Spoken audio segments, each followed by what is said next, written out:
All right, everyone. How are you doing today? It's good to see you. Welcome to today's sixth and sadly our final call.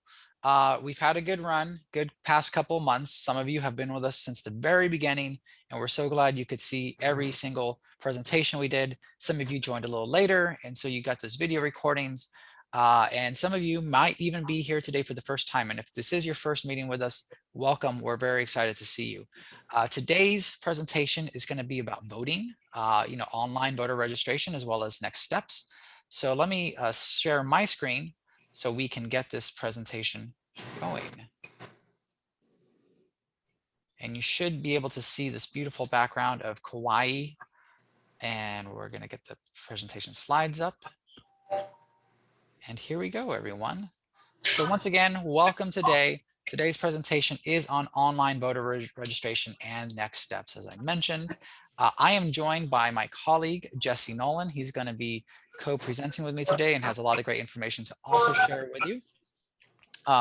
Before we do get started with the meat and potatoes of the presentation, I just want to remind everyone to please keep your mics muted throughout the presentation. If you have a question, please submit that question in the chat room, or feel free to speak up at various points during the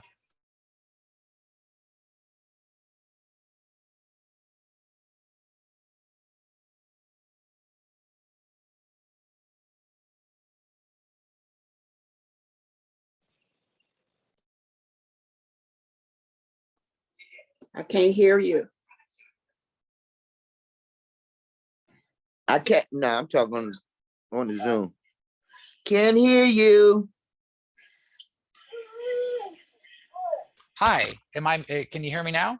Yeah. I'm sorry Yes, about that. Whoops, I yes. accidentally hit my own mute button. Sorry about that, everyone. I was just saying that please stay muted unless you have a question during the presentation. And also, if you have questions, it's best if you submit them in the chat room. So let's get started. So the items that we are going to discuss today around voter registration and voting, first of all, eligibility, as well as how do you register. We're going to talk about the different kinds of voting that are available, like early voting and absentee voting. I know that that's very common and very preferable for a lot of people out there. And finally, voting assistance and equipment. And as always, we will have a Q&A at the end of this presentation. So in regards to voter eligibility, there's not a lot that it takes to qualify for voting. A lot of it is very straightforward, and you might already know this information, but we just want to make sure that you're aware. So of course, to vote, you need to be a US citizen first and foremost. That's got to be part of it. You also have to be a resident of DC.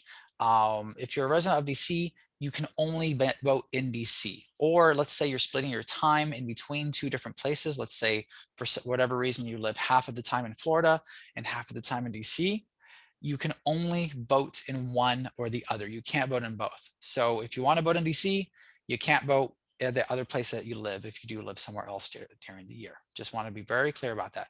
Another thing you have to be is at least 16 years old. I think most of you are at least 16 years old, correct? Right? Okay, good. Just, I think we're good there. And finally, you can't have been found legally incompetent to vote, right? And that's a very legal term, and that's a very legal thing. So if ever, for whatever reason, a court deemed you legally incompetent to vote, that's still going to be on the records. Now, that can be challenged if you wish to do so, but it has to be overturned by a court. Looks like we have a hand raised by Sylvia Teen. Sylvia Teen, what's your question?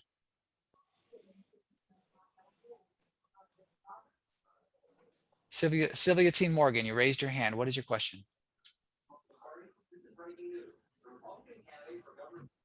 Okay. Oh, so Sylvia Teen, unfortunately, I don't see what she said, but Yvonne asked me to repeat what I said. Just wanted to be very clear about the fact that you can only vote in one place. You can't vote in two different places, right? Even if you live in two different places equally, you have to choose to vote in one or the other, DC or Florida or wherever else you might live. As far as voter registration, it's a fairly straightforward process online. And this is probably going to be the most important part of this, right? Because we definitely want you to be able to get registered to vote, but to do so in the most convenient way. Now, there are multiple ways to register to vote, but this is the easiest one. So first of all, you go to the page to register to vote. And what is that page? We're going to click on it right now, right? DC BOE, the DC Board of Elections. They have this specific page to register to vote online. It's exactly like that slide that you just saw, right? And it says you may register to vote or update your registration information in 3 ways. And the first one they give you is online, right? It's online. And all I have to do is click that big button that they have right there. And when you click that big button, it's going to take you to another form because, DC, all bureaucracies, they like to, make things a little more convoluted than they need to be. But it takes you to this form and it gives you very clear instructions, right? Complete the application, make sure you provide all the details that's needed, check each box in the voter declaration that's absolutely necessary, and register for a political party, because that way you can vote in the primaries, right? So you read those instructions and then you come here and it's very clearly you can sign and date the form, right? Which you can either draw or upload, right? So that is something that you can do. But the easiest way, as they point out, you can simply do it if you use your finger on a mobile phone. You can actually sign on a mobile phone, or you can also sign on an iPad. So that's really, really important to note.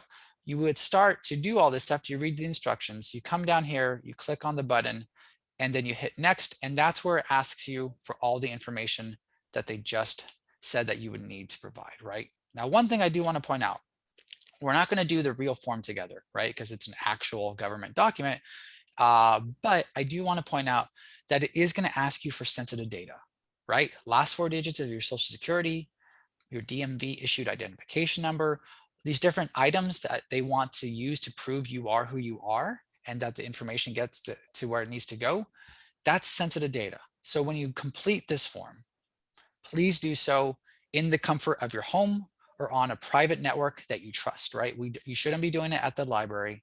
You shouldn't be doing it at a Starbucks cafe. You shouldn't be doing it really on any public network. You want to be completing this form on a private network. Does that make sense? Okay. Yes, So, that makes sense. great. So that's the first way to register to vote, right? Now, of course, there's 3 other ways: online, by mail, or in person. But all 3 ways still have the same steps to follow when you do register, right? And the first step is to download the voter registration application. Well, that one, you're already completing the voter registration application if you do it online. If you're doing it for email or fax, then you do need to download it, right? And where do you go for that? You can go here. You can get all this information from the DC Board of Elections. They all have it, but this is what the form itself is going to look like when you download it, right? It's going to give it to you in a PDF version. And here's all the information, very similar to the information that you would fill out on the online form, right? And it even has the no postage necessary if mailed in the United States page, right? To make sure that it gets to where it needs to go, that you would fold it. And how do you download that PDF so you can actually work with this and print it? Well, you can either press the printer button, and if you have a printer at home, you can print it, or you can download it and print it at another time, right? And just press the download button. So those are the 2 options you have. And that's the voter registration application, which you need for email or for fax, right? And from there, it's pretty straightforward. Once you get the form in hand, you just complete the fields that they have, all the fields, 1 to 13, right? It says leave the signature space empty, and then do not forget the checkboxes. What do they mean by do not forget the checkboxes? Let's just go back and look at those really quick. Checkboxes, yes, no, northeast, northwest, southeast, southwest, where do you live? All those things, these checkboxes. And remember, this is probably the most important box, number 13, voter declaration, that you're a US citizen, that you're a DC resident, that you're at least 16 years old, right? All those qualifications, this is where you say, okay, this is what I'm doing, right? This is who I am. So those are vital. All of the checkboxes, all the things that you need to sign are in there. Make sure you complete them so they don't have any reason to say, well, let's send this back to you and delay this process. You would print the form, complete the form, sign the form, and then you can submit it by mail or by fax. But like I said, who really wants to do that? If you can do this on your iPad, if you can do this online, just do it online. Save yourself some time, some headaches, save some paper, save some postage. Just do it online, and that's the easiest way to do it. But you can, if you prefer the paper. I know some of us do prefer to go by paper, email, or fax. Have a a paper trail, literally and figuratively. You can do so this way. One other thing though to note, when it comes to the DMV issued ID that they're asking for, or if you don't consent to the use of your signature on file at the DMV, you can still complete the form. Okay, you can still complete the application online, but then you have to print and sign the application. Okay, and still return it to the DC Board of Elections. So if you want to update your signature, so you don't just want to do it online, that's fine. But then you're going to have to go through the extra steps. So you're kind of double tasking yourself. You're doing the online registration and then you're doing the paper version, right? So it's a bit of a convoluted process, but to each their own, right? If you want to do it that way, that's completely okay too. But it's just important to remember, if you don't want to consent to the use of your signature that DMV has on file, then you're going to have to do this. Any questions so far before we move on to the next section? Now, this is for the people who aren't registered voters, and if you want to make a change on your voter registration card, this is what this is for. Correct, exactly. If you aren't registered to vote, or you want to make a change, that's a really good point, right? If you want to make a change, let's say you want to change your party from Democrat to Republican or vice versa, so you can vote in the primary for that party, this is how you would also do it. Other questions? I have a question. Okay. You didn't mention this, but can you scan your application back? You said you can fax it, but can you also scan it? That's an excellent question. That would be yes, with the email. There you go. Thank you, Jesse. All righty, because I'm just getting the hang of scanning and I want to, become more efficient with scanning. But be sure if you do scan, that you scan it to PDF format, so that when you send it as an email, it'll be able to be seen by them or received by them. Thank you. That's a really great tip. Thank you, Jesse. Other questions before we move on to the next section? I don't see any in the chat room. So are there any other questions that you would like to have answered right now? Okay. In that case, I'm going to be quiet and I'm going to hand the floor over to Jesse. Hello, everyone. And I'm going to be discussing in-person voting. When you decide to go in person, just to register and or vote at any time, visiting in person at any voter registration agency is always an option for anyone who would like to vote. We want and encourage everyone to vote. And we believe in voting matters and makes things change for the better. You may even register and vote at the same time.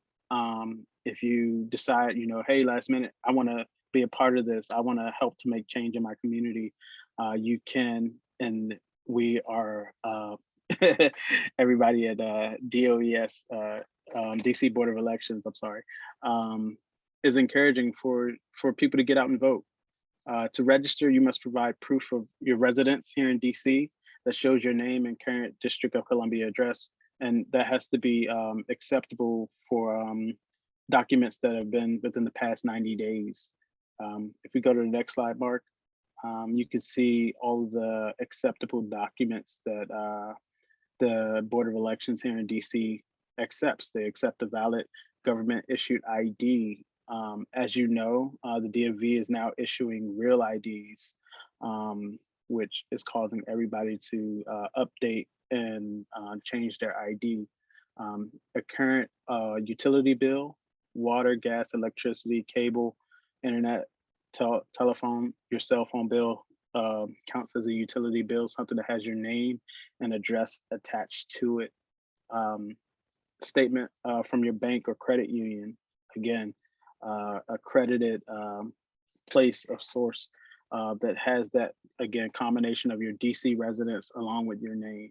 any pay stub, paycheck, or earning statement.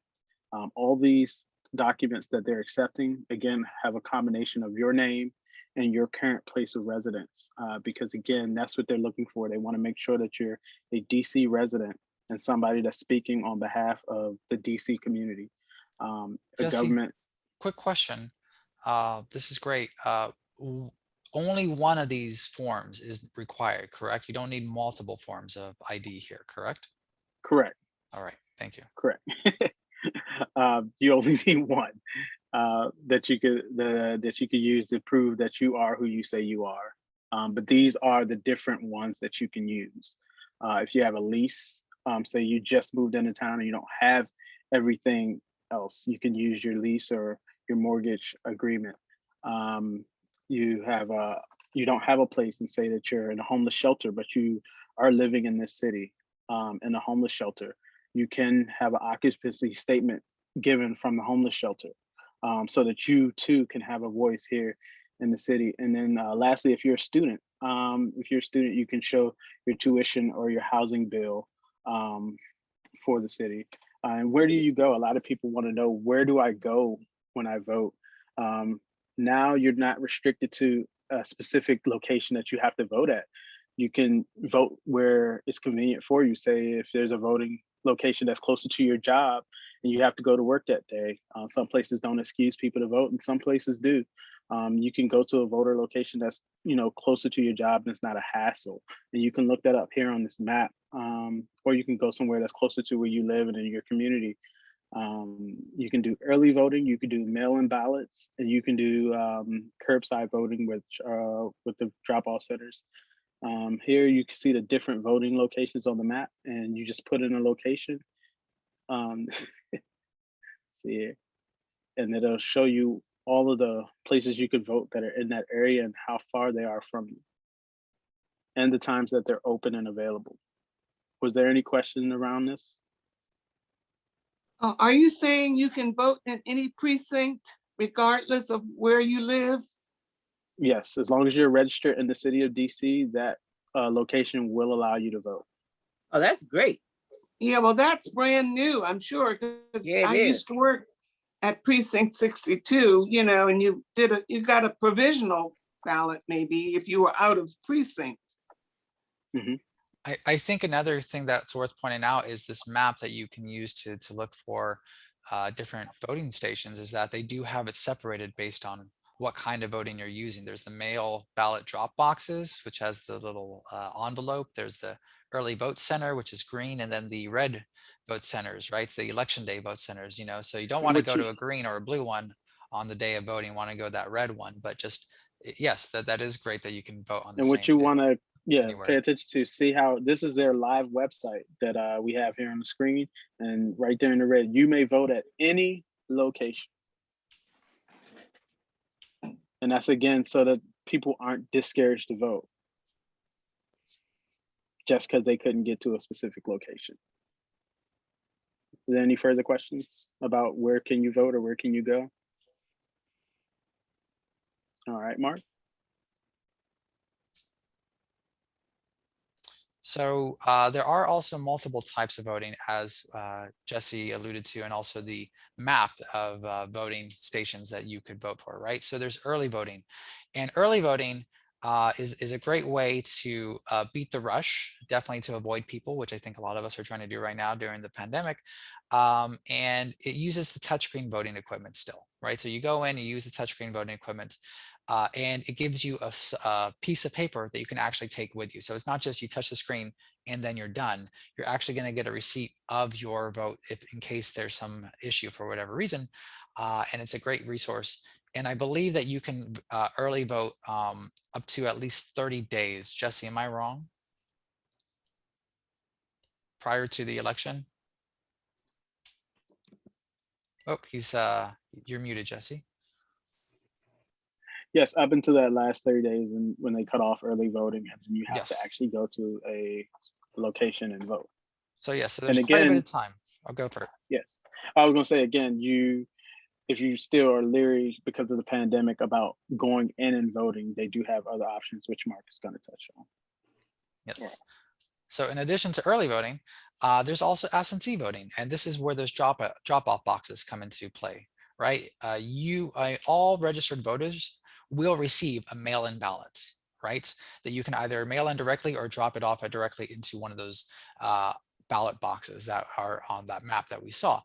And that's another option so you don't have to go in. So you can still do early voting, but you can do it in a way that doesn't require you to use a touchscreen, doesn't require you to go to any particular polling station. And that's a really, really great option to use.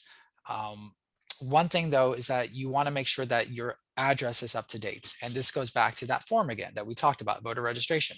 If you are changing party, but also if you're changing your address, you want to make sure that DC has that on file, right? And so you could use that same form that you fill out online to simply say change of address. There is a box for that, right? To let them know this is where to reach me now. Other questions before we move on to voter assistance? There might be one in the chat. Let me check the chat room really quick. So we got a question about an old recording of ours, or at least an old presentation of ours. All recordings will be made available after. The most recent one that we had back in August, that will be going out with a link very soon from WildTech, including this presentation. So they'll both be going out shortly. So we can share that, that will be shared with everyone on this call. And Jesse's going to speak to you about the various voter assistance pieces. Okay, so DC Board of Elections offers and provides numerous voting options for senior citizens and people with disabilities. During early voting and on election day, senior citizens and people with disabilities can vote in person at any vote center, and they can also receive voter assistance from the clerks that are available and hired to be of assistance at the voter locations. DC Board of Elections also offers, if you don't want to get out of your car, or if you have a disability, it makes it hard for you to get up the stairs or into the facility for voting, where you can just sit in your car and they can assist you with curbside voting. This is for people who may be feeling ill, or they may get nauseous after walking a certain distance, or they can't access the facilities due to the layout of architecture. They could just wait in their car and receive curbside voting.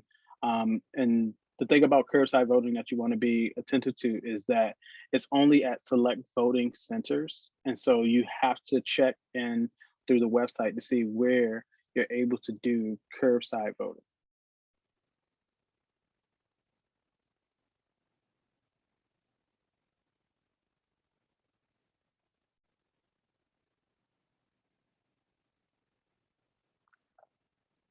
Okay.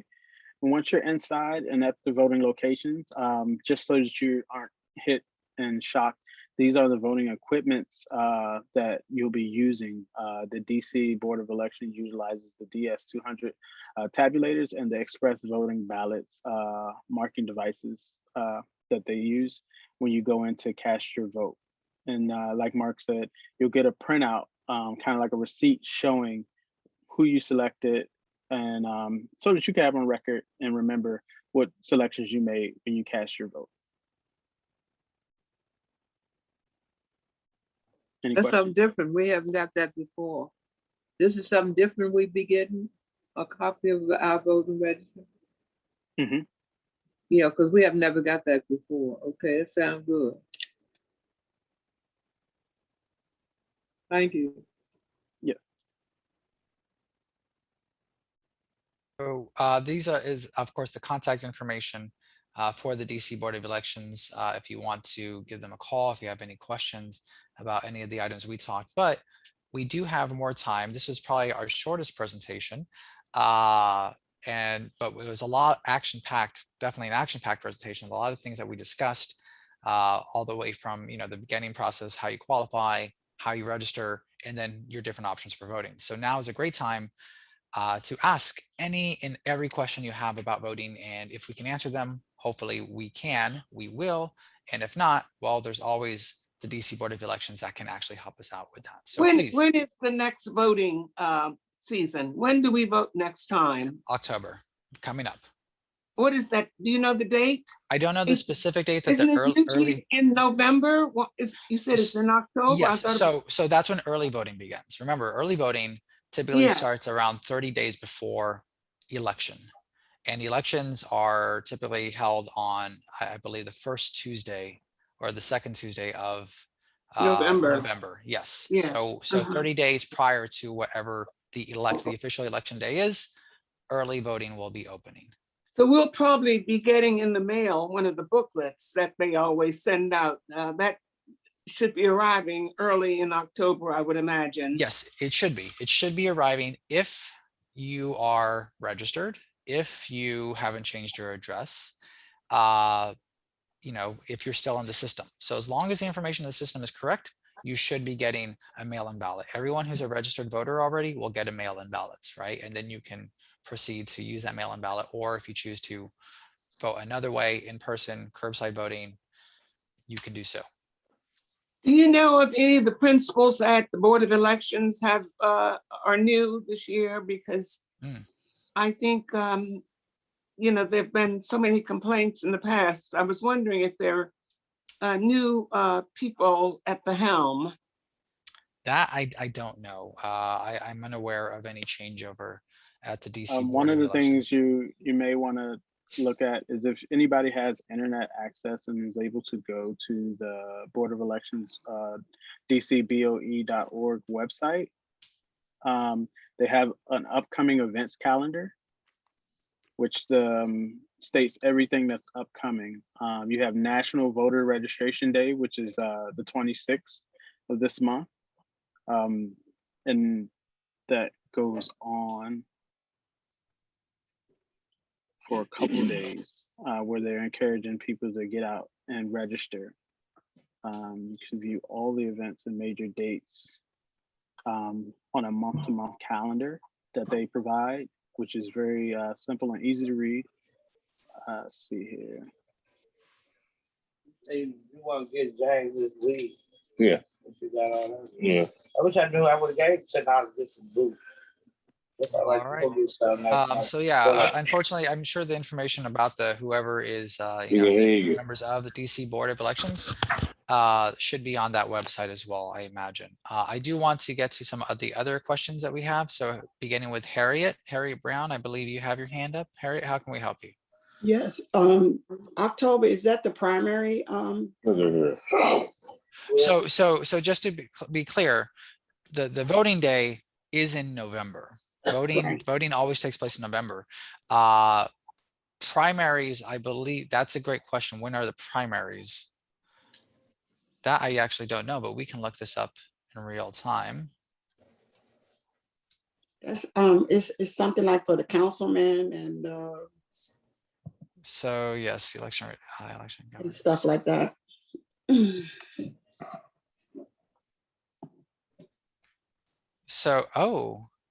So officially, it looks like DC's primary is scheduled for June 2nd. Wow. So it looks like the primary already took place. Oh, okay. Primary voting already took place. So we're a little late on the presentation for that one. So sorry about that, Harriet. Okay. So what are we voting for in October? It's an excellent question. Yes. We'll have to go look that up. We'll look that up in a little bit. Earl, what is your question? Earl Lewis. Yes, my good senior. Because I used to be with Amy on Wednesday and Friday, but it's good seeing you, Mark. Likewise. This is about my second time with you. I was about to ask what the lady just asked you. What are we voting for? Because I got in late. Let's see. I actually didn't check what votes are coming up. What about register to vote? Maybe I misspoke. I would think we would be seeing yard Leo? signs. Yeah, I Yeah. guess you're right. You know what? We're in the off season. Yeah, this is It's an off 2021, the off season. season, so It's not until 2022. exactly. Thank you. Sorry for that confusion. Patricia, what's your question? Yeah. Yes, Mark, I wanted to know, could you still go to DMV and change your, information on your voter registration Oh, yeah. card? Oh, yeah. You can change information at the DMV. For the DMV, though, to change information, I think you'd have to just follow those same steps, that you're going to have to bring in some sort of form of identification that shows you are where you say you are. Correct me if I'm wrong, Jesse. Do you know more about that? At the DMV, you would have to currently be applying or using the DMV service, because they're not going to allow you into the facility. So it'd be easier if you're just trying to change information for your voters registration through DC Board of Elections. Okay, that's great to know. Okay, so, all right, thank you. No problem. Thank you both. Sure. Other questions? And also, I dropped into the group chat a direct link for the current elected officials. So if you want to see who's on the DC Board of Elections right now, you can just hit that link and it'll take you to. All right, Yvonne, this one's for you. Let's see if there's any good officials up there. Other questions that we can help you with. Thanks, Jesse. That's great to find that list. Other questions, concerns, recommendations of who to vote for in upcoming elections. Is anyone running for office? Jesse, are you running for office? Are we going to be able to vote for you? No, you will not. Oh, that's too bad. That's too bad. I would vote for you. Other questions, even about some questions that you might have had from previous presentations then, because we still have quite a bit of time. It's okay if we don't. We can cut this presentation early. I just want to make sure that everyone is taken care of. Can you make it larger? Yes, I believe, yes, give me 1 second to see if I can Just make read off of the elected officials to us. It looks like, oh, Phil Mendelson, Anita Bonds. Yeah, I'm gonna ask him about the CAD thing. And the great thing is, if you have an So what's issue she- with them, you can call them. We have their phone numbers here too. Huh? Can you scroll up, please? Can you Scroll hear up. me? Sure. Where is she? What was the question? I'm sorry.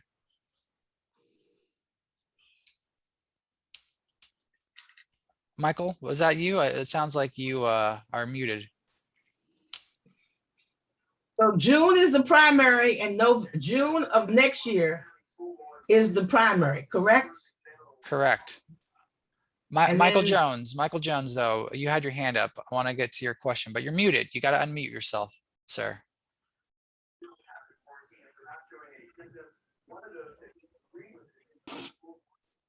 All right, let's get that. Hit that mic button. You're turning off the video, but you got to hit the mic button. Oh, these are just the listed. They're not ones who's coming up for office. Are they even numbers or odd numbers? That I'm unaware of. I don't know when the Okay. council offices will be eligible to be voted on. Michael, yes, sir. Yes, I don't know, it's Wide Tech or one of the meetings we had, and they were talking about free cab ride, and I was trying to get the full information. And the last meeting that we had last Thursday or so, they didn't know nothing about it. I think Miss Teresa Jones, and I don't know if this gentleman here was on there, Jordan or somebody like that was with her. What was this? One of our phone calls, one of our presentations for the free cabs? Yes, I think it was Wide Tech or one of the meeting that we had. And they were talking about free cab rides that we can get. So if it was a presentation being hosted by Wild Tech, which is the organization that's helped organize all of these, you're gonna have to reach out to Wild Tech. I don't know about the free cab rides or what they were talking about. Oh, okay. Sorry about that. Okay, thank you. Sure. Any last questions? I'm sorry about that I couldn't answer your question about free taxis, but I definitely think, yeah, reach out back to Wild Tech. Any other questions? Will. Thank you. Yes, sir. looks like everyone is good. So once again, as with all the other presentations, this presentation has been recorded. The slides will be shared. Please be on the lookout for an email from WildTech with the links, with all of the links, now that all the presentations have been completed. So that'll probably be arriving next week, so be on the lookout. If you have any other questions or concerns that you remember prior to then, I believe everyone on this presentation has my email. Feel free to reach out and I'll try to get the information that you seek as quickly as possible. Otherwise, it's been a great 6 months. I know that it's been sometimes it's been a bumpy ride. There's been technical issues sometimes. There's been questions that we couldn't answer. But I hope that at the end of all of this, you have gotten a lot of very helpful information, not just from us, but from our friends over at the DC Public Libraries, from our friends over at Vets Group, as well as WildTech. We really hope that you continue to explore your iPad, you continue to explore technology, and most importantly, you stay connected, right? So if there are further presentations in the future, we'll certainly let every one of you know about them. But until then, please take care. Good luck, have fun, go vote when voting is eligible, and we hope to see many of you soon. So thank you, Thank you, everyone. Mark. Thank you, Thank you, Jesse. Mark, and Jesse, and everyone else. You've been very Yes. Have a good- informative. Thank you, Mark. Thank you. Thank Stay you, safe. Mark. You're welcome. And yes, Yvonne, this is the last one of 2021, unfortunately, to answer your question. Oh, man, that's last one. I'm sorry. Mr. Thank Ricardo you. had a I question know. before, Oh, okay. So sure, I'll take some time. Mr. Ricardo. I see that your bill should be around 146, 47 every month. You said for 2 lines. He might have already left. Thank you. Okay, well, there are no more questions. We are going to officially go now, but yes, maybe we'll see you in 2022. Fingers crossed. But take care, everyone. Have a great day. Thank Have a you. great Bye-bye. weekend. All right. Thank you, Mark. Take care. You're welcome. We enjoyed it. Bye.